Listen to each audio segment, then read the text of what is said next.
I thought I'd add just a bit more about me for my nonfiction work, Once a King, Now a Prince, including what I faced as I tried to contact many from my past rock and roll days, as well as my business ventures today.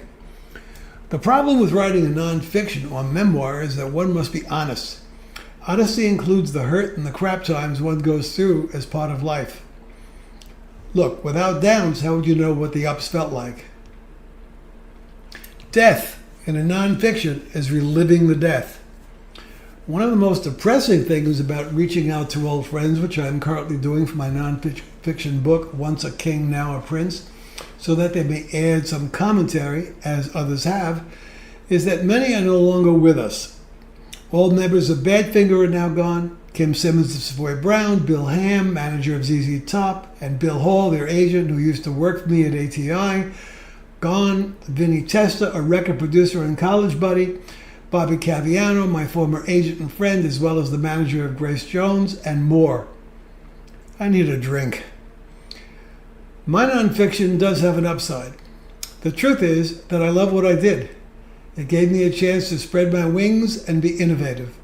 My style was always such, as exemplified by my production for Rod and the Faces, where I produced a rock and roll circus that toured with the band as the opening act, along with the now departed Badfinger, who were some of the best writers around and great kids.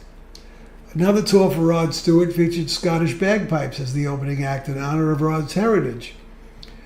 Another of my productions took place in 1974 when I developed the concept and produced the show, The Aaron Banks Oriental World of Self-Defense. This was a show consisting of all the highest ranked specialists in the martial arts in those days. It is featuring the various styles of karate and jiu-jitsu before the world became aware of the conglomerate styles of Jeet Kune Do, which I studied with Danny Inosanto, the sparring partner of Bruce Lee, Krav Maga, the Israeli art of martial arts, and the UFC, all of which have combined punching, kicking, and takedowns of the individual styles from past generations.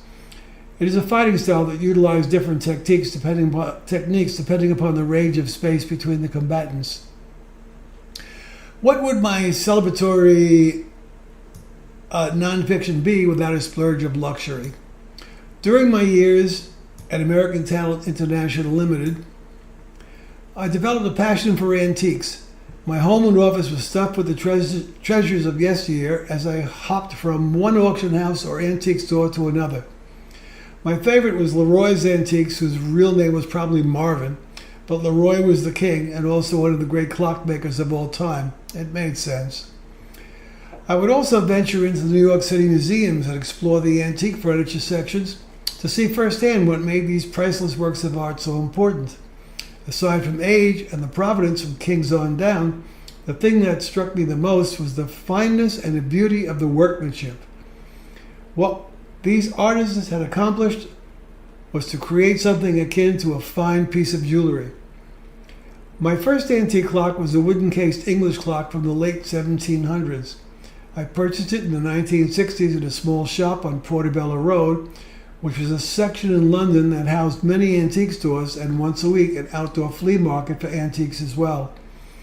This established my love for the beauty and rarity of fine antiques, which I later established as a business in the early 2000s after purchasing a few more antique mantel clocks. The company, which was solely a hobby, did quite well, as back then antique clocks sold at a premium, there were still many alive who valued their beauty. Not so much today, as the younger generation couldn't give a flying fart about antiques. There's nothing like a recession to dampen a nonfiction. When the recession hit in 2008, I noticed that my commercial printing business started to suffer, as printing, advertising, and labor are the first things that companies cut back on during bad economic times. Within a couple of years, around 2012, I decided that the disposable income required to purchase antique clocks was drying up. Here I was virtually owning all of the top spots on Google, but buyers became looky-loos. It was soon after this that I decided to close down the business and sell off the last of my inventory, but for one clock. That one is still in my possession and is a very rare palace clock, so called for its size of close to 2 feet tall by Ferdinand Frederick Bertaud. At the beginning of 2024, I must have thought, it was so nice I'll do it twice, and built a brand new website, once again strong on page 1 in Google, as my knowledge and experience allowed me to create and market websites. ValuableClocks.com is up and rocking and clocks are selling, but I'll be the first to admit that the market has never truly come back. It is like I wrote above, about so many friends dying, except now it was the folks who value the beauty of antiques and clocks.